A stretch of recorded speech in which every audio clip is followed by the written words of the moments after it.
We know a lot of people are going to be asking, is this really the right time for rebellion right now? We're still in a pandemic. We've got this international conflict raging. Isn't this the moment for environmental activists to take a back seat? We know that's what the Daily Mail and the Telegraph are saying already. They're saying it a bit less politely than that. They're implying that rebellion is anti-democratic, but it's not, it's the opposite. And that's what I want to talk about a little bit. This moment of crisis that requires us to act because of something called the shock doctrine that's been used so ruthlessly since the 1970s, when US economists in Chicago wondered how they were going to push through their free market reforms given the inconvenient fact of democracy. And people who might not like it, people might not like policies that divided them from each other, that concentrated wealth so extraordinarily. What were they going to do about that? And the answer they came up with was to use, and if necessary, generate moments of crisis which would disorientate people so much you could push through corporate-friendly policies that would otherwise meet popular resistance. And one obvious example that a lot of us will have lived through is 9/11.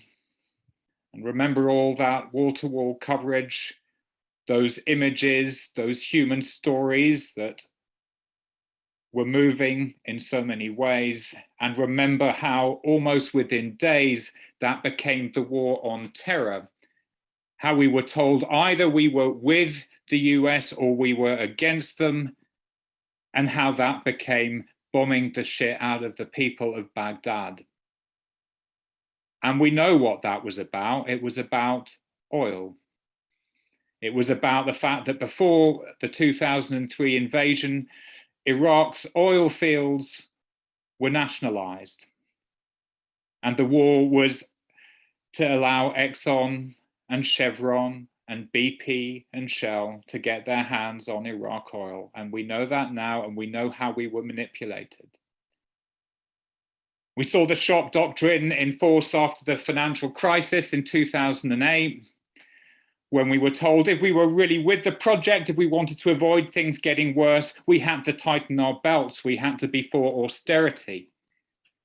And we know what that really meant. It meant more corporate-friendly policies and eroding our democracy and eroding the state.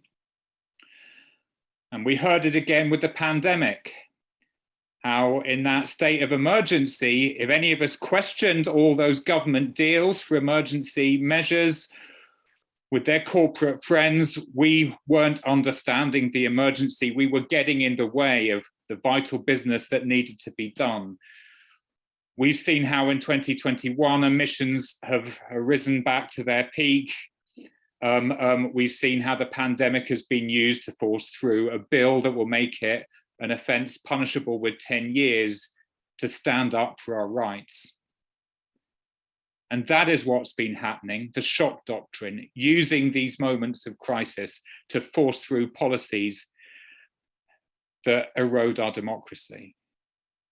And just a few months after COP26, we've heard Boris Johnson talking about how we need to give ourselves a climate change pass. We're seeing talk about opening up fracking, how to counter Putin. We need to ramp up fossil fuel production. These measures we wouldn't have accepted otherwise. That is what's happening now in this moment. And we know the game is up because we're right there on the brink of 1.5 degrees.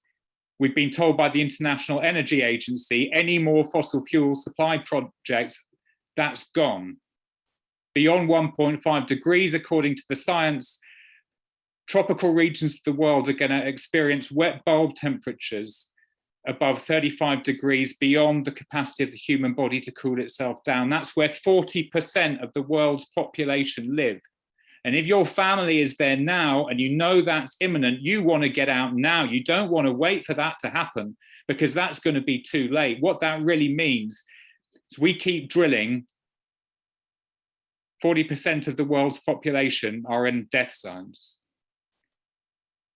We know beyond 1.5 degrees, the risk of multiple serious cereal breadbasket failure rises massively. We know we risk losing all control of our climate system. That's even there in the government's own net zero strategy. So they know what this means. They know what needs to be done, and they're not doing it. They're doing the opposite. And the democratic duty, not just the right, is to rise up in this moment of crisis and say you have no democratic mandate to destroy the conditions on which the habitability of this planet depends, not in our name. And so right now, it is the moment to come together. And this is our chance. Thank you.